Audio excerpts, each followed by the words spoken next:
Aujourd'hui, nous allons parler des écoles privées en Belgique et chercher à savoir si ces établissements peuvent vous permettre d'introduire une demande de visa afin d'arriver en Belgique et pouvoir suivre les études.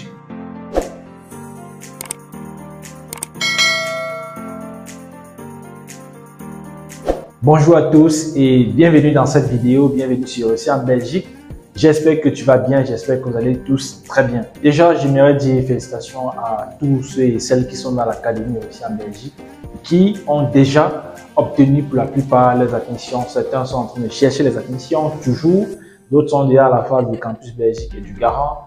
Félicitations à vous tous. Sachez que la procédure, elle ne fait que commencer parce que lorsqu'on a déjà les admissions, il faut avoir le garant, il faut préparer son entretien, il faut déjà commencer à penser demande de visa. Donc félicitations à vous et beaucoup de courage à ceux et celles qui n'ont pas encore obtenu leur admission ou à ceux qui nous suivent au travers de YouTube, Facebook, etc.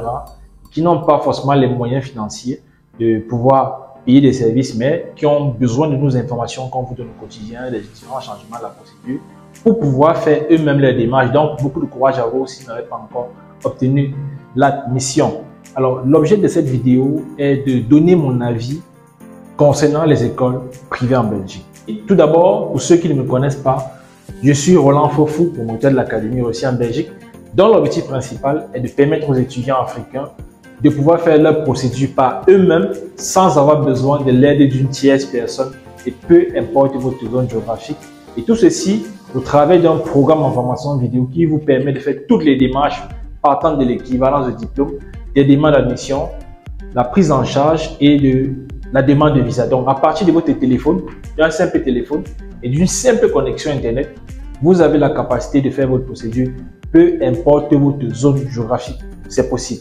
Alors, tout d'abord, avant de donner mon avis concernant les écoles privées, il est important de rappeler quand même que lorsque vous entamez déjà la phase des demandes d'admission, je ne vais pas revenir sur les différents critères pour pouvoir mieux préparer les admissions, mais lorsque vous êtes dans la phase d'admission, vous devez savoir que le fait de candidater dans un établissement ne vous garantit pas à 100% d'avoir l'admission parce que même si vous respectez les critères d'admission que vous arrivez, vous voyez sur le site internet, ce n'est pas suffisant parce que on a eu des établissements qui ont analysé le dossier de certains étudiants et après analyse, ils ont accordé un refus à cet étudiant parce qu'il y a une grande partie des étudiants qui postulent et lorsqu'on a des profils différents, on constate qu'il y a plusieurs personnes qui ont un bon profil. Alors, il est question pour eux de faire un choix. Donc, du coup, vous pouvez être parmi ceux qui n'ont pas la chance d'avoir l'admission parce que voilà, vous n'avez pas d'autres moyens ou bien votre profil n'est pas assez excellent que pour l'autre candidat. Donc, le fait de candidater ne vous garantit pas 100% d'avoir l'admission. Déjà, c'est bien de bien constituer le dossier, de respecter les critères d'admission et de postuler le plus tôt possible. Ça, c'est une bonne chose. Et surtout, lorsque vous le faites dans la formation que vous avez faite au préalable ou dans une formation qui est similaire. Alors, pourquoi les écoles privées? Et aujourd'hui, on en parle de ça. Pourquoi? Parce que pour la plupart d'entre vous, lorsque vous êtes dans la phase d'admission, vous ne retrouvez pas soit votre formation dans les universités, dans les hautes écoles, les promotions sociales ou dans les écoles supérieures d'art. Ou bien, les critères d'admission qui sont définis par ces établissements ne vous correspondent pas correctement. Du coup, le choix de certains et certaines se porte sur les écoles privées. Je sais que lorsqu'on parle d'écoles privées, vous voyez déjà combien est-ce que ça va me coûter. Est-ce que c'est pas cher ça?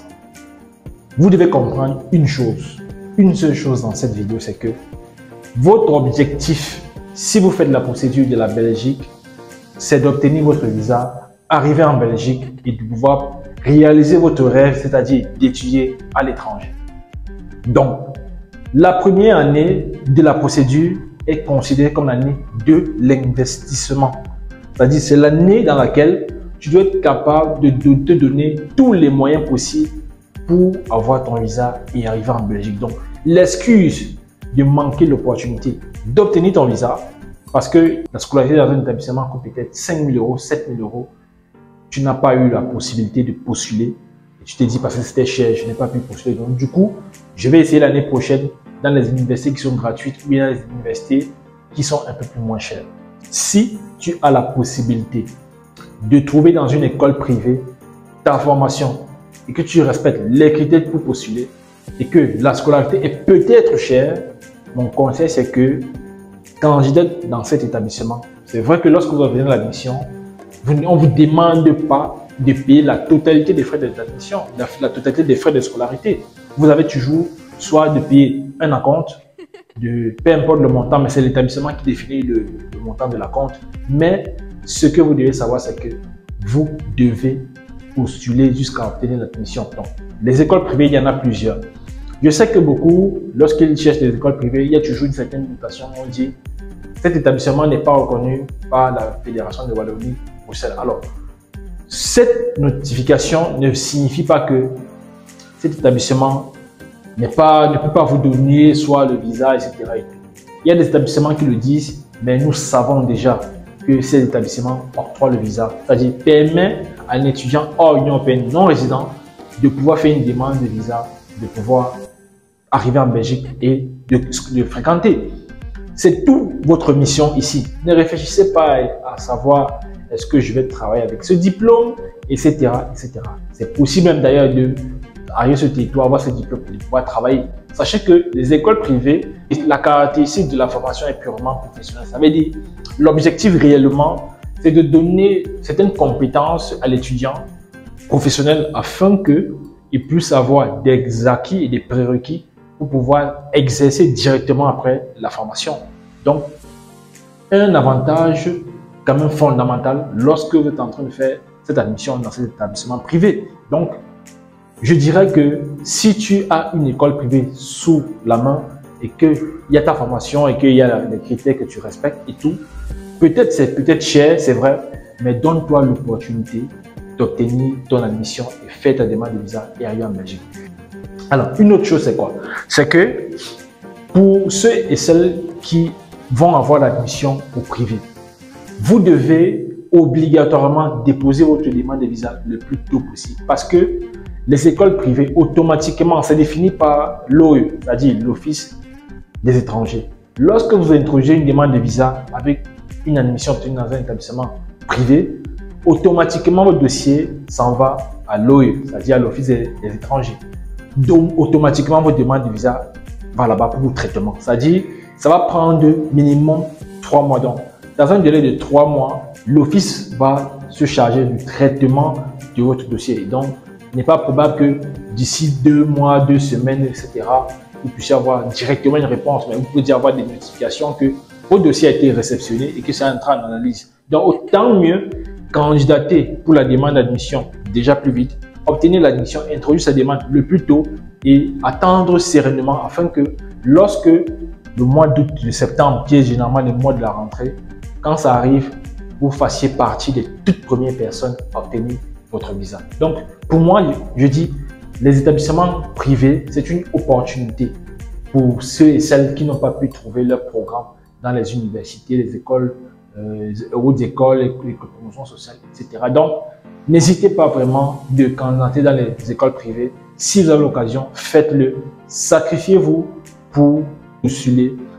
Sacrifiez-vous pour cette année, même si ça va coûter très cher. Le plus important pour vous, c'est d'arriver sur le territoire belge. Donc, j'espère qu'à partir de cette vidéo, tu n'auras plus réellement le doute sur le fait que, bon, j'ai une école privée sous la main, mais je n'ai pas les moyens nécessaires. Sache que la première année, je te l'ai dit, c'est l'année du sacrifice, c'est l'année de l'investissement, c'est l'année où tu te dis, je dois partir de manière légale en Europe pour mes études. C'est vrai que tu vas devoir beaucoup travailler ton entretien au niveau des campus belgiques ou au niveau des ambassades, mais ce n'est pas la chose difficile ici. Le plus important, c'est de faire partie des personnes qui vont saisir l'opportunité. Donc, j'espère que tu as aimé la vidéo. Si c'est le cas, tu me pousses à la vidéo. Partage-la autour de toi afin de faire bénéficier cette information à ceux qui ont besoin de savoir si le fait de candidater dans une école privée est une bonne chose. Vous devez vérifier est-ce que l'établissement vous donne le visa.